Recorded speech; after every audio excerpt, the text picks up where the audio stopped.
یہ ہے کہ کن چیزوں سے روزہ ٹوٹتا ہے اور کن سے نہیں ٹوٹتا،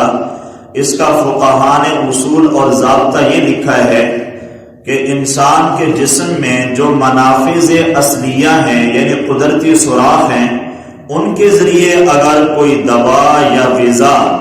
پیٹ تک یعنی معدے تک پہنچائی جائے یا دماغ تک پہنچائی جائے تو ان سے روزہ ٹوٹ جاتا ہے،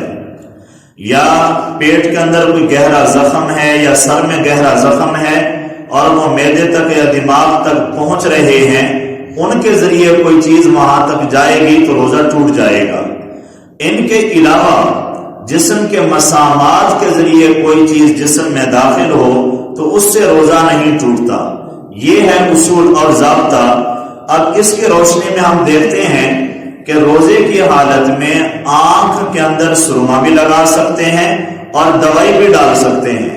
اس لیے کہ آنکھ میں کوئی ایسا قدرتی سوراخ نہیں ہے جو ظاہر ہمیں نظر آئے۔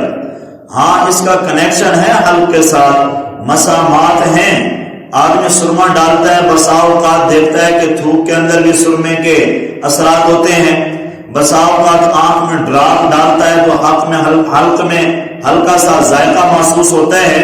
لیکن یہ مسامات کے ذریعے گئی یہ دوائی اور سرما، یہ کوئی سوراخ نہیں ہے قدرتی کہ جس کے ذریعے دوائی اور سرما وہاں تک پہنچا ہو۔ تو روزے کی حالت میں نبی علیہ السلام سے بھی سرما ڈالنا ثابت ہے، تو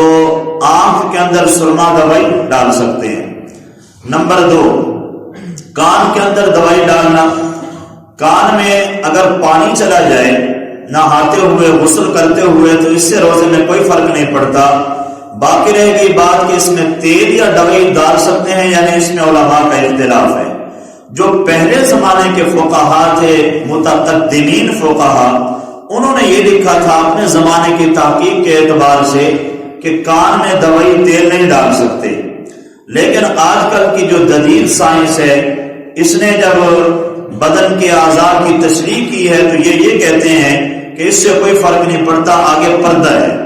اور پردے سے کوئی چیز کراس کر کے نہ دماغ تک پہنچتی ہے نہ پیٹ تک پہنچتی ہے معدے تک، تو لہٰذا اس سے روزے میں فرق نہیں پڑتا۔ تو آج کل کے جو علماء ہیں وہ یہ فتویٰ بھی دے رہے ہیں،